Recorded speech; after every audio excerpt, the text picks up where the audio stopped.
everybody. Welcome to the Write or Die Show. I'm your host, Randi-lee. On the show, we interview other writers and we talk about mental health from their personal journeys.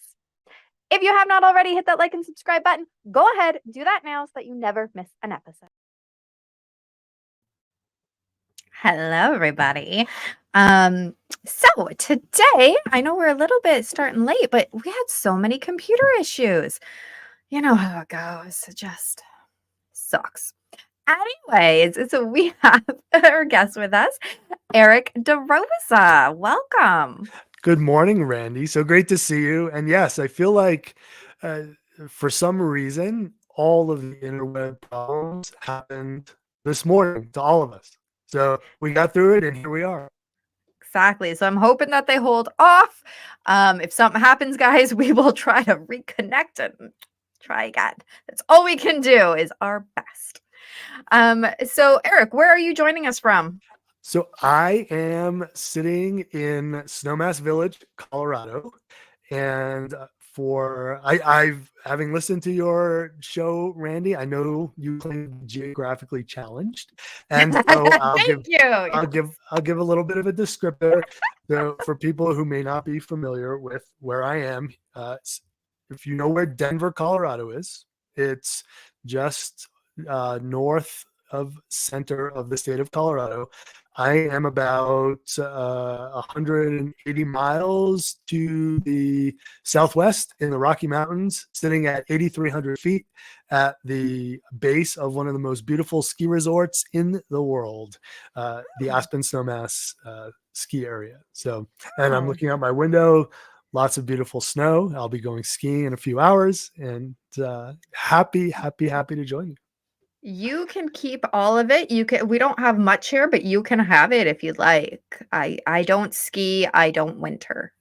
Oh, I'm happy to take it. So I both ski and winter. I also love to beach and summer. So I only like to beach in summer. I occasionally like to spring or fire in the fall, but I do not like winter. I do not like anything about it. I would love a green Christmas. I am the only one at my work that wants a green Christmas, and they think I'm crazy, but I think it's a smart idea. I do. I don't think there's anything wrong with a green Christmas. I've actually spent a Christmas in Palm Springs, California once, and it was absolutely stunning and beautiful. And my wife and I spent a bunch of time in the fall in Maui, and to me, there'd probably be nothing better than to spend Thanksgiving and Christmas in the 80-degree weather on the beach with the palm trees. So I can do it both. But I'm not a big fan of useless snow. Skiable snow, yes. Useless snow, no. Okay, good. So we can at least agree on that. I mean, I don't think any snow is useful unless it's so much snow that you get snow days. True. Very true. I remember being a kid and having those snow days and praying when I grew up in New England for the 3-foot storm so I could stay home for a couple days. Right? If you can have a huge dropping and you have to stay home, that's fine. But my dog, well, one of the three, he just doesn't get it, and he still wants to go for a walk, and I'm like, dude, like, look outside. Yeah. Dogs are so happy they just don't care. Yeah. Actually, funny story for everybody. I don't know if you'll understand this reference or not, but Canadian listeners will definitely understand this reference. So my dogs were outside playing today, and Freddie, the black lab, is at the door, and he is barking and barking and barking, and I'm like, dude, chill. Like, I was going to the bathroom. Calm down. So I let him in. I'm like, dude, you know you're a dog. You're not a house hippo, right? Like, you can stay outside for 5 minutes. But he thinks he's a house hippo, so he needed to be inside. So where in Canada are you? I am close to Niagara Falls. Okay. Yeah, that's the easiest way to describe it. Yep. Just over the border. Yeah, exactly. Do you understand the house hippo reference, or I don't? Yeah, so Canadians do. I do know aluminium. So sorry. So house hippos, I'll give you a little quickie. House hippos were this commercial back in the 90s that really made you believe that there was these tiny little hippos that lived in your house, because I mean you were a child watching it. I don't even remember what the commercial was for, why they were talking about house hippos, but the house hippo has now become like this iconic symbol um, for Canadians who remember this. And they're these cute little tiny hippos that they put in this commercial, and yeah, they just live in your house. Interesting. You learn something new every single day. Yeah, you should Google it, because now that Google exists, you'll be able to actually find house hippo references, and then you'll understand, and they're Yeah. adorable. So my dog is a house hippo. Anyways, I guess we should get on with the show. Yeah. So I mean, we know a little bit about you now. We know where you're visiting us from. We know that you're crazy in like winter. What else do we need to know about you before we get going? Yes, this is the tell me about yourself. I love this. I Yeah. love this one. So the best way I can describe it is here I am sitting again in Colorado at the age of 52, and I have been through hell and back on more Oh, than hold one. on. Now we're crackling again. Hold on. Maybe Oh, if we give it a minute. Ah, darn. Am I crackling to you, or are you just crackling to me? I saw you like flash. Ah, man, these internet problems, guys. I'm telling you, they are driving me crazy. All right, try again. So he's going to pop back in a minute. So let's just keep talking about house hippos. And if you have not already went and Googled house hippo, then, take a minute, pause, go and do that. But Freddie, the black lab, if you have not watched their TikToks, 4 cats, 3 dogs, then you should check it out, because they are just the most adorable things ever. And you'll get to see Freddie in all of his lazy glory. So let's see. He's reconnecting now, so we're gonna get going again very shortly. But in all of his lazy glory, even though his brother and sister, they try to bug him, the other 2 dogs, and he's not having it. He just doesn't want to have anything to do with his brother and sister bugging him. So yeah, TikTok, 4 cats, 3 dogs. The cats, they're very adorable. They are, I got my 3-legged kitty Neo, wrote the book about him not too long ago. And we got Black Cat, which I think she needs an origin story. Oh, are we back? Well, I'll keep rambling, because it looks like he's coming. So Black Cat, I think, needs an origin story, because it's really funny how she got her name. So she might need an origin story for a kid's book. I really like to write about cats, if anybody's ever noticed that. They're my favorite, they're just so cuddly and adorable. Who else do we got? We got Smokey. She is a big ball of loving fluff.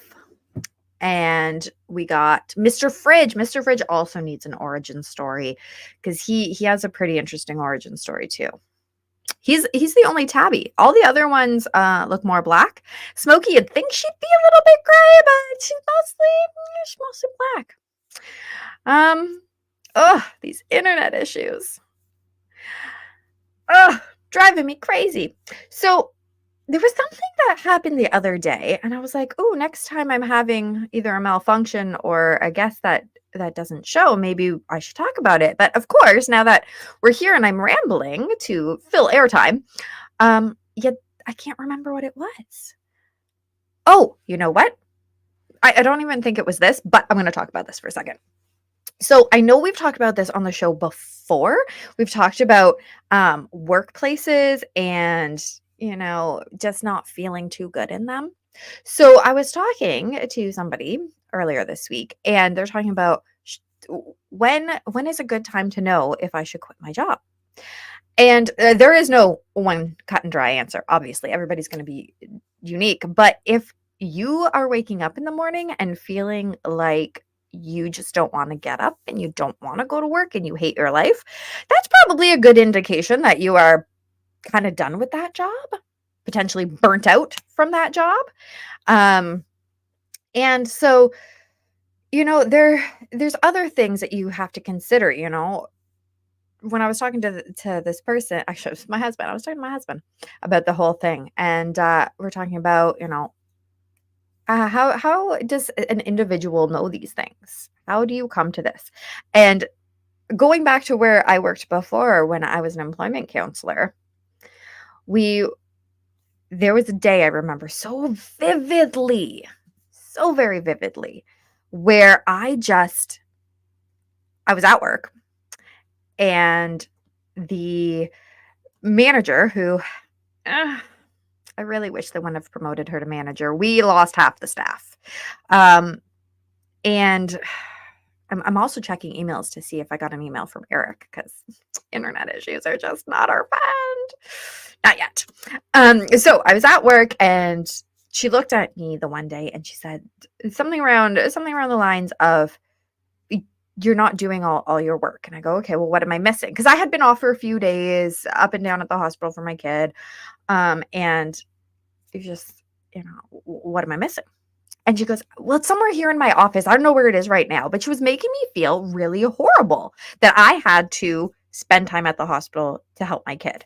So I I left her office. I was fuming. I called my husband. I'm like, I'm leaving. I'm just quitting right now. I'm quitting. I'm done. That's it. There was other things leading up to it, but that one moment was just, the straw that breaks the camel's back. You heard that saying before? Yeah. And so that's an indication that I needed to leave that place. When you are feeling horrible about yourself, about your life, that is a pretty good indication that you are totally burnt out. Yeah, oh no.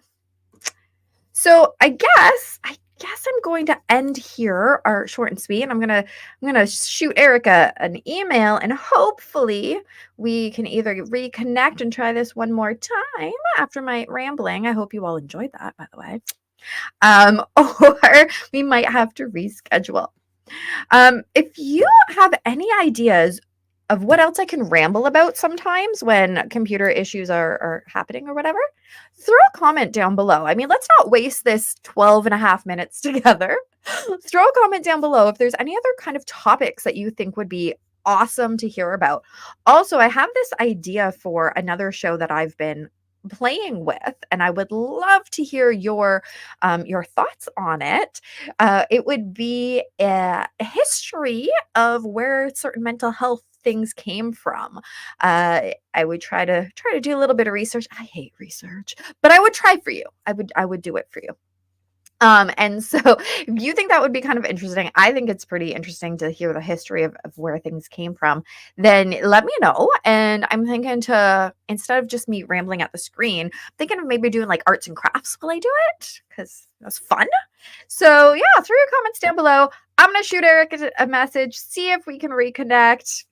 This sucks. Don't you just hate when the internet doesn't work for you? Ugh, so frustrating. But hopefully I'll be back. Well, I'll definitely be back next week, but hopefully I'll be back soon. And we will definitely get Eric's interview going at some point because I got to hear about how he's doing. All right. So we'll be back soon.